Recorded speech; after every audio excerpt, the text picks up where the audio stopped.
وہ سب مسکن میں آئے۔ عمیر اور بیبرس نے پہلے مل کر کھانا کھایا، پھر اٹھ کر باہر چلے آئے اور عمیر اسے بلند ٹیلے پر لے جا کر مسکن کی چاروں طرف پھیلے ہوئے بلند برج دکھانے لگا، جہاں ہر وقت اس کے سپاہی دشمن پر نگاہ رکھنے کے لیے پہرا دیتے تھے۔ ایک سیاہ پتھر پر بیٹھتے ہوئے بیبرس نے عمیر سے کہا، میں آپ سے ایک اہم گفتگو کرنا چاہتا ہوں۔ عمیر اس کے قریب دوسرے پتھر پر بیٹھ گیا۔ کہیے۔ چنگیز خان نے اپنی زندگی میں ہی اپنے سب سے بڑے بیٹے چوچی کو روس کے علاقوں کا حاکم بنا دیا تھا۔ معزز سامعین، آپ کی دلچسپی کے لیے بتاتے چلیں، چنگیز کے 4 بیٹے تھے، چوچی، چغتائی، اوغدائی اور تولائی۔ چوچی چنگیز کی جائد اولاد نہ تھا۔ چنگیز کی بیوی بوراتائی کو اس کے دشمنوں نے اغوا کر لیا تھا۔ چنگیز نے بورتائی کو لڑ کر دوبارہ حاصل کیا۔ راستے میں جو بچہ پیدا ہوا، چنگیز نے بچے کو دیکھ کر کہا، یہ ہمارا مہمان ہے، لہٰذا اس کا نام چوچی یعنی کہ مہمان پڑ گیا۔ چونکہ اپنی پیدائش کے واقعات چوچی کے ذہن میں تھے، لہٰذا وہ دوسرے بھائیوں سے دور دور رہتا تھا۔ اس لیے چنگیز نے اسے روس کے دور دراز علاقوں کا حاکم مقرر کر دیا تھا۔ چوچی چنگیز خان کی زندگی میں ہی مر گیا تھا۔ وہ گینٹھیا کا مریض تھا۔ اب اس علاقے پر چوچی کا بڑا بیٹا اور چنگیز خان کا پوتا باتو خان حکمران ہے۔ باتو خان کا ایک چھوٹا بھائی ہے جس کا نام برقعی خان ہے، جو اسلام کے گمنام مبلغوں کے ہاتھوں اسلام قبول کر چکا۔ میں چاہتا ہوں آپ خود کبھی وقت نکال کر اس کے پاس جائیں اور اس سے تعلقات پیدا کریں۔ مستقبل میں تاتاریوں نے ہم پر حملہ کیا تو ہم برقعی خان کی مدد سے تاتاریوں کو تاتاریوں سے ٹکرا کر فائدہ اٹھا سکیں گے۔ باتو نے برقعی کو قفقاز کے کنارے کی چراگاہوں کا مالک بنا دیا ہے، جہاں وہ مسلمانوں سے ملتا ہے اور عبادت کرتا ہے۔ میں نے سنا ہے وہ بڑا درد مند اور مسلمانوں سے محبت کرنے والا ہے۔ اس کا مسلمان ہونا ہمارے لیے اچھا شگون ہے۔ کیا آپ میری رائے سے اتفاق کرتے ہیں؟ عمیر نے بیبرس کے گھٹنے پر ہاتھ رکھتے ہوئے کہا، میں ضرور برقعی کے پاس جاؤں گا۔ میں انہیں تمام خطرات سے آگاہ کروں گا جو مسلمانوں کو پیش آ سکتے ہیں۔ مجھے دشت تاتار سے ابو نواس اور حوازن کے خط کا انتظار ہے۔ ان کی اطلاع پہنچنے کے بعد میں کچھ عرصہ اپنے جوانوں کو ان کی بھیجی ہوئی اطلاعات کے مطابق تربیت دوں گا۔ اس کے بعد برقعی کی طرف روانہ ہو جاؤں گا۔ بیبرس پھر بولا، مجھے آپ ابو نواس اور حوازن کے متعلق کافی معلومات پہنچ چکی ہیں۔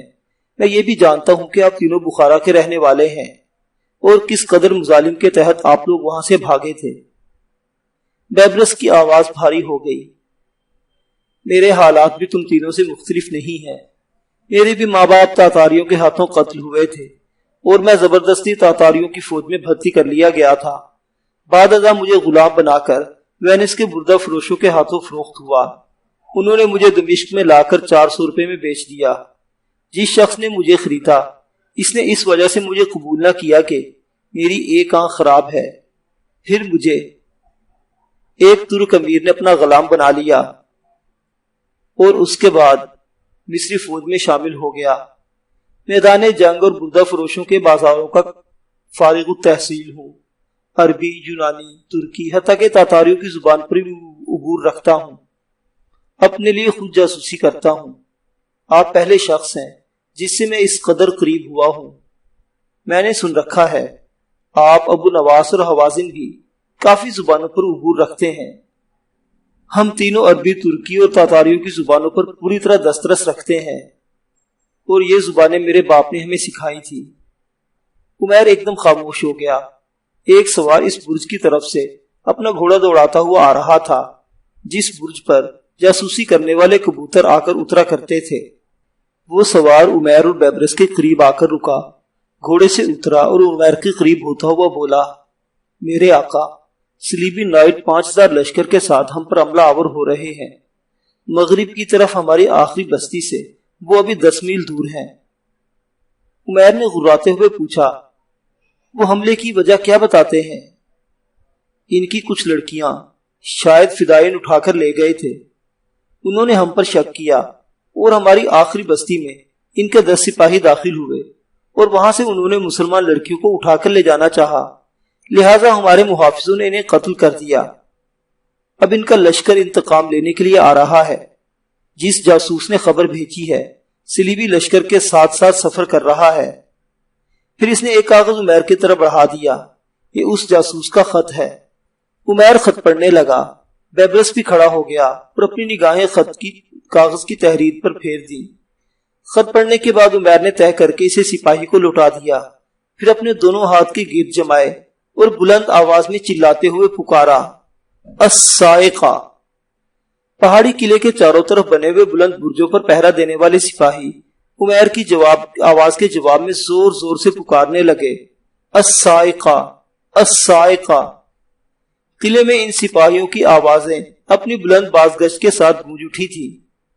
دیکھتے ہی دیکھتے 1500 عرب گھوڑوں پر سوار اپنی سفید عبائیں لہراتے ہوئے اپنے گھروں سے نکلے اور تنگ راستے سے ہوتے ہوئے قلعے سے باہر نکل آئے۔ وہ اپنی اباؤں اور اماموں کے نیچے زرہ اور خود پہنے ہوئے تھے۔ عمیر نے پھر پکارا، الزیب۔ برجوں پر پہرا دینے والے سپاہی پھر زور زور سے پکارنے لگے، الزیب، الزیب، اور جواب میں ترکوں کا ایک لشکر برق کے شراروں کی طرح نمودار ہوا۔ ان کی تلواریں چمک رہی تھی اور گھوڑے کلیلیاں کر رہے تھے۔ وہ بھی عربوں کے پیچھے پیچھے قلعے سے باہر نکل گئے۔ عمیر نے تیسری بار پکارا، الاسد۔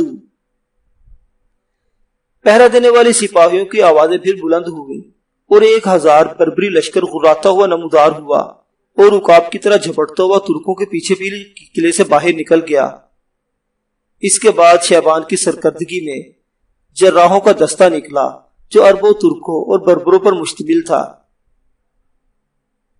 عمیر نے بیبرس کو مخاطب کیا، آپ میرے کمرے میں جا کر آرام کریں، میں ان نائٹوں کی کجی درست کر کے بہت جلد واپس لوٹتا ہوں، آپ بے فکر رہیں، میں انہیں یرون کے سر تخت السرا میں اتار دوں گا اور ثابت کر دوں گا کہ انہوں نے ایک معمولی پہاڑی گروہ کو نہیں، آندھیوں اور طوفانوں کو لڑنے کے لیے آواز دی ہے۔ صلیبیوں کا یہ لشکر ایک عارضی طوفان ہے، معمولی سیلاب کا ایک ریلا ہے جس کے سامنے میں جب چاہوں جہاں چاہوں بند باندھ دوں۔ بیبرس نے دیکھا عمیر جو تھوڑی دیر قبل رحم و محبت کا پیکر لگ رہا تھا اب ایک دم بدل گیا تھا۔ اس کے چہرے پر اب پہاڑوں کی عظمت اور سمندر کی ہیبت تھی اور پورے سپاہیانہ وقار کے ساتھ ایک عرضی دیوتا کی طرح بیبرس کے سامنے کھڑا تھا۔ بیبرس نے اس کا ہاتھ تھامتے ہوئے کہا، میں آپ کے ساتھ جنگ میں حصہ لوں گا۔ میں عام پر یہ واضح کرنا چاہوں گا کہ مصیبت میں آپ اکیلے نہیں، مصر آپ کے ساتھ ہے۔ عمیر اپنے گھوڑے کی طرف بھاگا، تو پھر آئیے میرے ساتھ۔ عمیر جب گھوڑے پر سوار ہو رہا تھا بیبرس نے پریشانی سے کہا، آپ زرہ اور خود نہیں پہنیں گے؟ عمیر مسکراتا رہا، میں اور میرے عرب ساتھی ابا اور امامے کے نیچے زرہ اور خود پہنتے ہیں، آپ بے فکر ہو کر میرے ساتھ آئیے۔ دونوں گھوڑے پر سوار جب کوہستانی پناگاہ سے باہر نکلے تو بیبرس نے دیکھا پورا لشکر ایک کھلے میدان میں کھڑا تھا۔ درمیان میں عرب تھے، ان کے دائیں طرف ترک اور بائیں ہاتھ بربری تھے۔ عربوں کے آگے حشام، ترکوں کے آگے ریبا اور بربروں کے آگے جابر کھڑا تھا۔ بیبرس کے ساتھ عمیر اپنا گھوڑا دوڑاتا ہوا جب لشکر کے آگے آیا اور اپنی تلوار بے نیام کر کے فضا میں بلند کی تو پورا لشکر اس کے پیچھے تباہ کن آندھی اور بجلی کی رات کی طرح حرکت میں آ گیا۔ اپنی بستیوں میں سے گزرتے ہوئے عمیر نے ریبا کی طرف دیکھتے ہوئے دائیں طرف اور پھر جابر کی طرف دیکھتے ہوئے بائیں طرف اشارہ کیا، اور دیکھتے ہی دیکھتے ریبا ترک لشکر کے ساتھ دائیں طرف اور جابر بربری سپاہ کے ساتھ بائیں طرف کے پہاڑی درے میں روپوش ہو گیا۔ اب 2000 عرب جن کے آگے عمیر، بیبرس اور حشام تھے اپنے گھوڑے دوڑاتے ہوئے سیدھے مغرب کی طرف بڑی تیزی کے ساتھ طوفانی انداز میں آگے بڑھ رہے تھے۔ جب وہ اپنی سرحد سے 5 میل دور تک آ گئے تو انہیں اپنے سامنے صلیبی لشکر دکھائی دیا۔ عمیر نے اپنے سر کے اوپر اپنی تلوار گھمائی، عربوں نے ایک فلک شگاف تکبیر بلند کی، اللہ اکبر۔ دونوں لشکر بڑی خوخاری سے آگے بڑھے اور پہاڑوں سے گھرے ہوئے ایک کھلے میدان کے اندر آپس میں ٹکرائے۔ عمیر اور حشام کی کارکردگی میں عرب اس والہانہ انداز کے ساتھ حملہ آور ہو رہے تھے جیسے وہ ان کی زندگی کی آخری جنگ ہو، اور پھر انہیں ایسا مقدس فریضہ ادا کرنے کا موقع نہ ملے گا۔ عمیر نے دیکھا بیبرس اس کے پہلو بہ پہلو بائیں ہاتھ سے تلوار چلاتا ہوا طوفان کی طرح حملہ آور ہو رہا تھا۔ جو صلیبی نائٹ اس کے قریب آتا چیختا چلاتا موت سے بغلگیر ہو جاتا تھا۔ عین اس وقت جبکہ صلیبی لشکر تعداد میں کم عربوں کے لشکر کو گھیرنے کی کوشش کر رہا تھا، دائیں طرف سے رباط ترکوں کے ساتھ اور بائیں جانب سے جابر بربریوں کے ساتھ نمودار ہوا۔ دونوں لشکریوں نے پہاڑوں پر چڑھنے کے بعد ایک ساتھ اللہ اکبر کی صدائیں بلند کی اور دائیں بائیں سے صلیبیوں پر ٹوٹ پڑے۔ صرف ایک ساتھ تک گھمسان کی جنگ ہوئی۔ اس کے بعد صلیبی لشکر میں پسپائی کے آثار نمودار ہونے لگے۔ عمیر کے اشارے پر موت کے مسافروں نے ایک ساتھ تکبیر بلند کی اور پوری قوت و جوش سے حملہ کیا۔ صلیبیوں کے پاؤں اکھڑ گئے اور وہ مڑے اور بھاگ کھڑے ہوئے۔ عمیر نے اپنے لشکر کے ساتھ 5 میل تک اس طرح ان کا تعاقب کیا جس طرح بھیڑیے خوفزدہ 12 سینگوں کے گلے کا پیچھا کرتے ہیں۔ پھر ایک جگہ اس نے اپنے لشکر کو روکا اور شام کی طرف دیکھتے ہوئے کہا، اس جاسوس کو بلاؤ جس نے اس حملے کی اطلاع دی تھی۔ حشام لشکر کے اندر روپوش ہو گیا۔ تھوڑی دیر بعد وہ اس جاسوس کو لے کر آیا جس نے حملے کی اطلاع دی تھی۔ وہ اس وقت راہب کے بھیس میں تھا اور گلے میں سنہری سلیب لٹک رہی تھی۔ اس نے نزدیک آ کر عمیر کو سلام کیا۔ عمیر نے بڑی شفیق نگاہوں سے اس کی طرف دیکھتے ہوئے پوچھا، کیا تم نے اس حملے کی اطلاع دی تھی؟ اس نے سر جھکاتے ہوئے کہا، ہاں میرے آقا۔ عمیر نے گھوڑے کی خرجین سے نقدی کی ایک تھیلی نکالی اور اس جاسوس کو تھماتے ہوئے کہا، اسے اپنے انعام کے طور پر قبول کرو۔ اگر تم لوگ اسی طرح کام کرتے رہے تو میں تم لوگوں کو یقین دلاتا ہوں دنیا کی کوئی طاقت تمہارا مقابلہ نہ کر سکے گی۔ لشکر نے واپس کوچ کا ارادہ کیا۔ جب وہ ایک چوراہے پر آئے تو بیبرس نے عمیر سے کہا، عمیر مجھے اب اجازت دو۔ عمیر نے تعجب سے کہا، کیا آپ ہمارے ہاں قیام نہ کریں گے؟ نہیں، مجھے بہت جلد مصر پہنچنا ہے۔ اب میں تمہیں قدم قدم پر ملتا رہوں گا اور تمہارے پاس قیام بھی کرتا رہوں گا۔ بیبرس نے عمیر کے ساتھ مصافحہ کیا اور قاہرہ جانے والی شاہراہ پر جنوب کی طرف روانہ ہو گیا۔ عمیر اپنے لشکر کے ساتھ مشرق کی طرف جا رہا تھا۔